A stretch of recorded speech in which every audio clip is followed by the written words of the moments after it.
Bah alors, ce mois-ci, t'as lu quoi? Je me suis fait Sayuki, Lensman et Les Contes Noirs de Noroi, Michiru. Et toi? Moi, j'ai lu Les 4 filles du Docteur March, et puis Prédiction, mes visions du futur. Et voilà. Cool. Ah, et il y a un truc aussi qui me fait de l'œil, mais qui est pas encore sorti, c'est Dark, l'histoire de Jeanne d'Arc. Ok, bah écoute, on leur présente ça? Allons-y.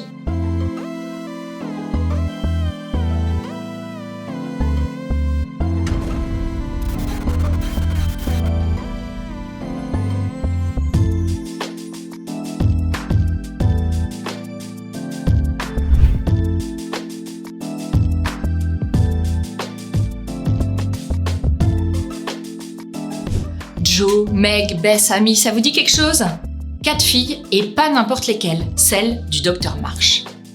Parti rejoindre l'armée nordiste pendant la guerre de sécession, il a laissé son épouse et ses 4 filles seules à la maison. Au gré des joies et des malheurs de la vie, mère et fille vont serrer les coudes et vivre diverses aventures au gré de leurs rencontres. Chaque sœur a des traits de caractère bien différents, ce qui contribue à la richesse de ce titre, caractérisé par de jolies valeurs comme l'entraide, la bonté, le partage. C'est un titre que j'ai toujours trouvé feel good. Malgré les épreuves que la vie inflige à cette famille, ça déborde d'amour. Cœur, cœur, cœur. Et ça vient d'où cette histoire? À la base, c'est un roman de Louisa May Alcott, écrit au 19e siècle. Un animé du même nom est sorti en 87 au Japon, que les anciens comme moi connaissent bien, puisqu'il a été diffusé en France à partir de 89. C'est à partir de cet animé que l'auteur, Nakagawa Yoshiko, a réalisé l'adaptation manga en 3 volumes, publiée désormais chez Black Box. Quelques mots sur le dessin. Le trait de Nakagawa est simple. Il y a pas mal de cases sans décor, pas d'ombrage, des trames un petit peu old-fashion, mais c'est un titre qui a 35 ans. Et son trait fait aussi tout son charme. Il est bourré de nostalgie et de douceur. Les dessins sont clairs, lisibles, les persos sont expressifs. Quand il y a des décors, ils sont bien travaillés et apportent une richesse au récit en contextualisant les lieux et l'époque. Le Nemu est varié et rend la lecture fluide et agréable. Et si la lecture des 3 tomes des 4 filles du Docteur March ne te suffit pas, tu peux retrouver aussi Pollyanna, du même auteur, toujours chez Black Box.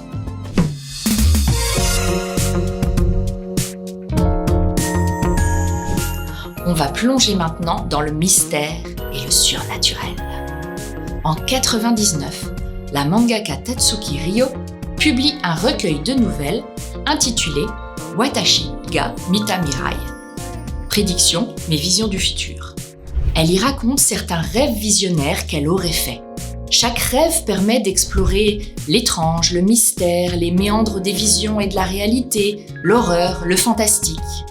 Et sur l'illustration de couverture, des coupures de journaux dont l'une annonçant Grand séisme au Japon, mars 2011. Et qu'est-ce qui arrive dans la vraie vie en mars 2011 au Japon? Un séisme provoquant un tsunami et bam, une catastrophe nucléaire, rien que ça. Du coup, méga regain d'intérêt pour ce manga, explosion des ventes, republication, etc. Et maintenant, il arrive en France avec Black Box. Et qu'est-ce que je peux vous en dire? Je vais pas trop vous parler des différentes visions et prémonitions pour pas vous spoiler. Mais je vais plutôt vous parler de l'autrice, qui s'y met en scène sous la forme d'un personnage féminin, sympathique, décontracté. Cheveux défaits, animaux mignons sur ses t-shirts, pantouflant moumoute. Le personnage de Tatsuki brise régulièrement le 4e mur, ce qui la rend drôlement attachante. On n'a pas affaire à une illuminée voulant devenir le gourou d'une secte, mais plutôt à une nana normale qui essaye de comprendre le pourquoi et le comment des rêves qu'elle a faits et qui finissent par se réaliser. C'est donc facile de s'identifier et ça rend la lecture de ce titre super plaisante. J'ai apprécié aussi le dessin, en particulier l'expressivité de l'héroïne. Le Nemu est soigné avec pas mal de lignes obliques qui apportent du dynamisme à la lecture. Ce titre contient aussi une sorte de recueil de documents et de réflexions de l'autrice qui nous raconte la genèse du manga, ses analyses, son parcours de vie. C'est un titre atypique mais une belle découverte.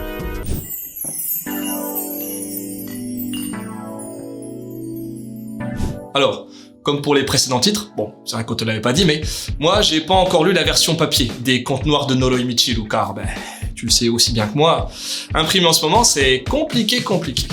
Mais bon, j'ai quand même pu bénéficier d'une version PDF, alors je peux quand même t'en parler.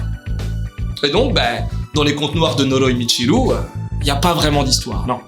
Enfin, il y a des histoires, 18 même, alternant les lieux et les époques, mais ayant tout un dénominateur commun, l'horreur et le malsain. Et le cul aussi.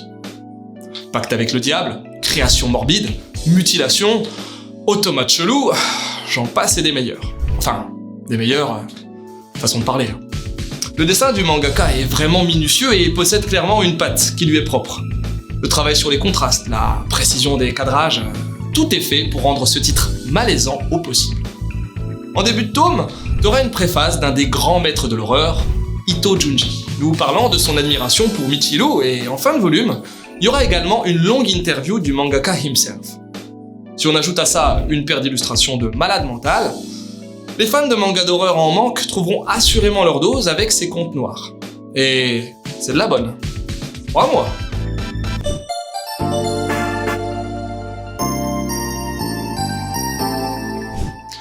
Aujourd'hui, j'ai décidé de te parler non pas d'un manga, mais d'un auteur, publié chez Black Box Edition, à savoir Murano Morobi. Lui, c'est un vieux de la vieille, puisqu'il est tout de même né en 1941. Enfin, c'était. Ah oui. Il est décédé, hélas, en 2011. Principalement connu dans le monde de l'animation, il a notamment bossé sur la série Astro des années 80, sur Chao et Grodo, sur Kamui no Ken ou même sur Marco Polo.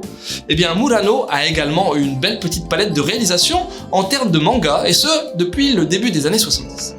Chez Black Box, tu pourras retrouver en 6 volumes son Sayuki, récit initial ayant inspiré un certain Dragon Ball, en mode singe de pierre, un super récit préhistorique avec un gros côté philosophique sur l'existence et le sens de la vie. Mais aussi Lensman, 3 volumes adaptant le film d'animation Jap, lui-même adaptation du roman US d'Edward Elmer Doc Smith. Le cycle de Fulgur, c'est son nom chez nous. Avec son trait simple, hyper efficace et son découpage à la fois riche, soigné et vachement dynamique, je t'invite carrément à voir par toi-même le taf de Murano sur l'un ou sur l'autre de ses récits d'aventure, en fonction de tes univers de prédilection. Tu seras sans doute pas déçu.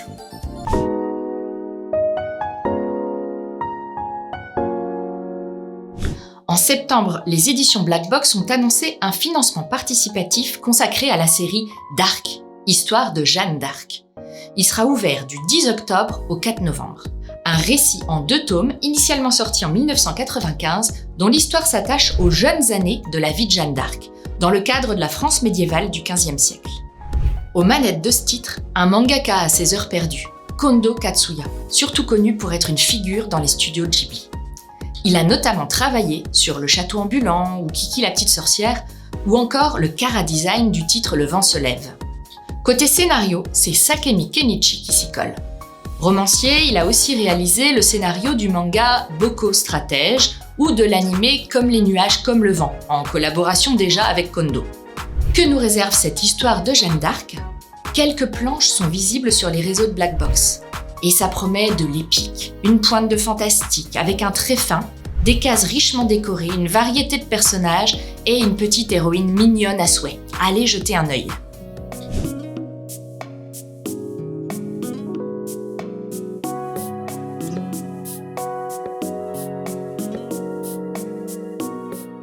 Franchement, il y a tellement de trucs qui sortent en ce moment. Ouais, heureusement qu'on est là pour aiguiller un petit peu les gens en leur expliquant tout ce qui sort. Claire. Limite, faudrait peut-être nous donner un diplôme ou un titre honorifique. Je sais, une médaille. Ouais, une médaille.